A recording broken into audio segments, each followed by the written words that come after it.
Hello students, we are here with another class of BA 6th semester economics major. Today's paper is environmental economics and the issue which we will be dealing today is non-renewable resources, its harvesting. Now, as you know, the resources are of two types, one is renewable, one is non-renewable. I did not explain this. Renewable resources are regenerative. You can regenerate it like water, and non-renewable resources like coal and petroleum, which do not come back. Now, with the non-renewable resources, there is an issue.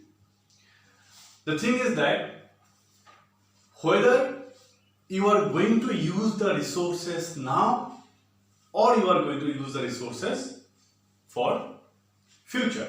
Say for example, though tree is not non-renewable resource, but I am taking it as non-renewable in a sense so that I can explain you.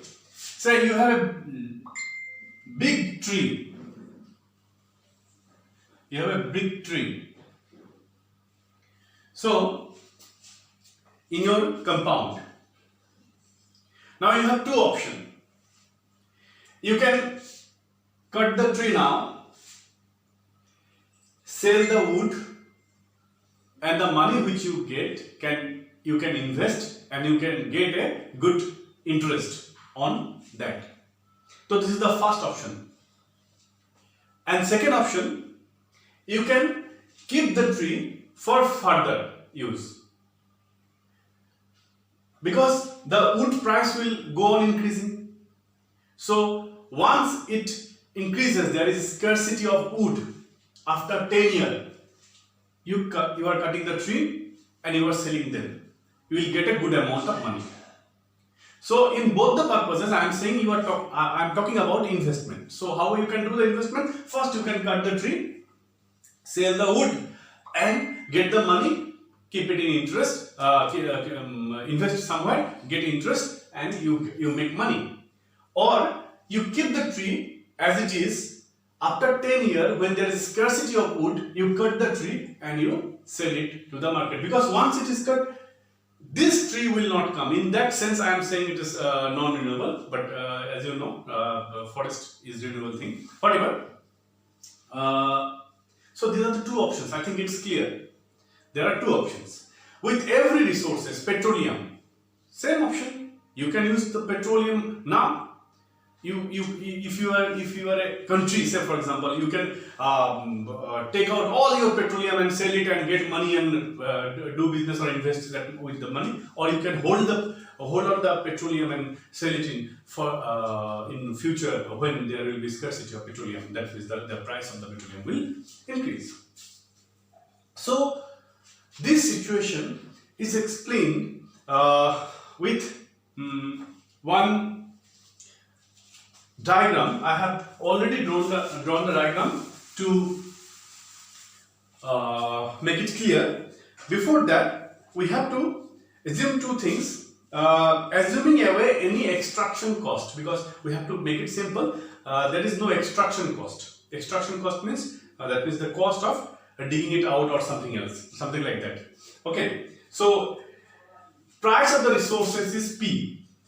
Say it is petroleum, the price of the resources is P per unit in market. And inflation adjusted real risk-free interest rate, that is R. These two things we will assume.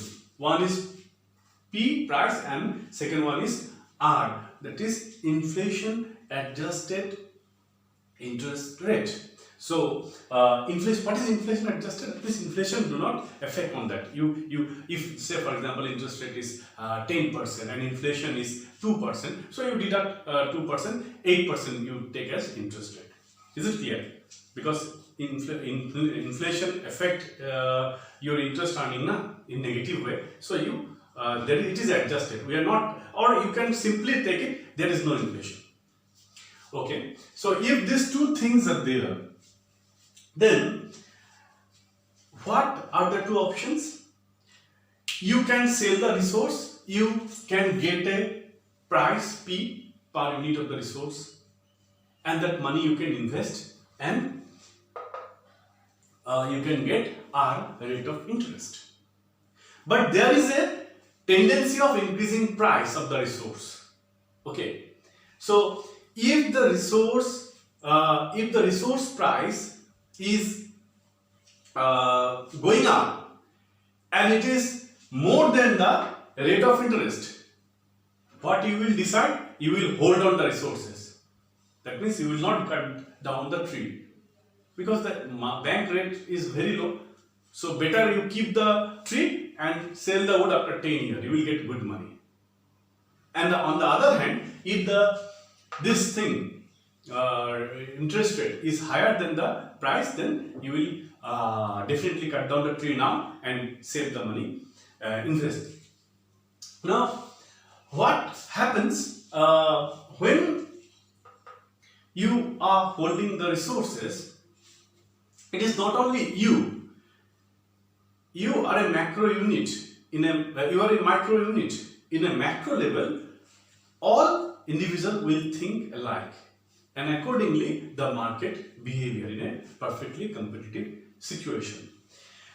This diagram help us to understand the behavior of price and the resource stock of non-renewable resources. You can see the price increases exponentially. P1 is equal to P0 e to the power R. So exponentially the R rate of interest is effective.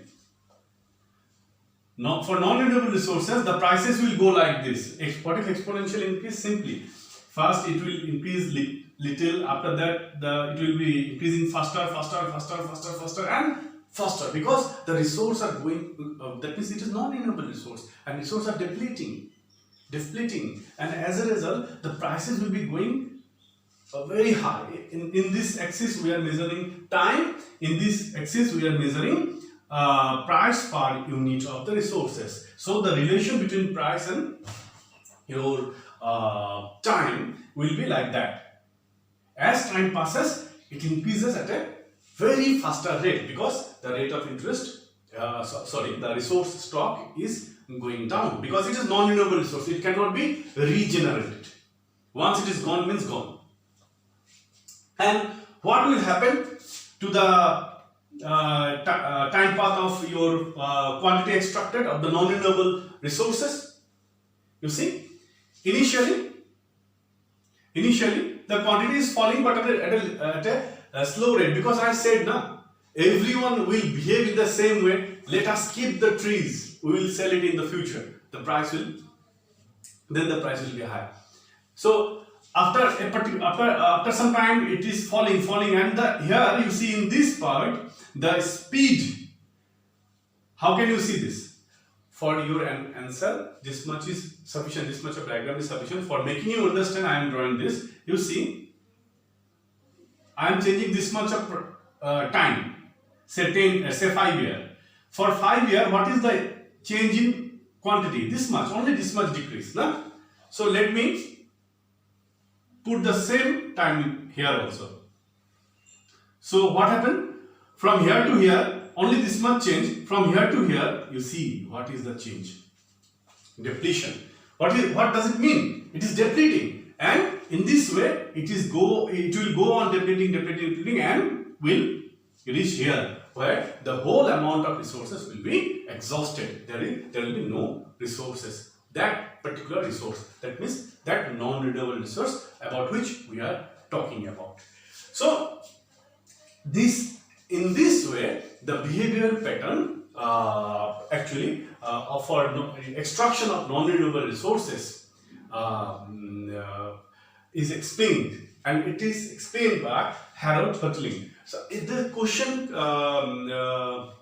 comes repeatedly in your exam, in your 6th semester exam, repeatedly this type of question come for sometimes for 5 marks, sometimes for 10 marks. Explain the Harold Hurtling model, or anything will be asked.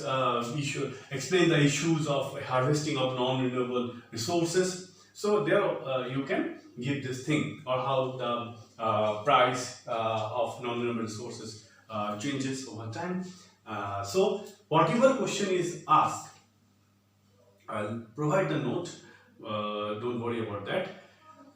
For understanding the note, you have to understand the facts. So this is the issue with the use of non-renewable resources. Okay. Now there is another part with this. Sometimes it comes together, or sometimes separate question comes. That is called issue of backstop resources.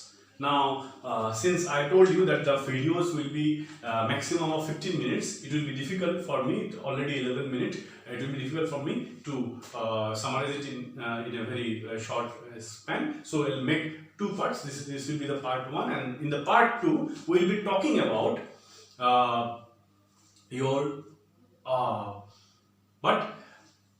backstop resources, role of backstop resources in case of non-renewable resources. So sometimes I am again repeating, sometimes a broad question may come asking this and role of backstop resources, or sometimes backstop resources may be coming in a separate way. Whatever, don't worry, we'll provide everything, note and references. You can follow Vetrachaya book in environment economics, that one can follow, or otherwise I'll provide all the notes. So we'll be coming back with part 2 of this class. With this, we end here. Please be safe, be at home. Don't allow your friends, your relatives to go out of home, for the safety of your near and dear ones.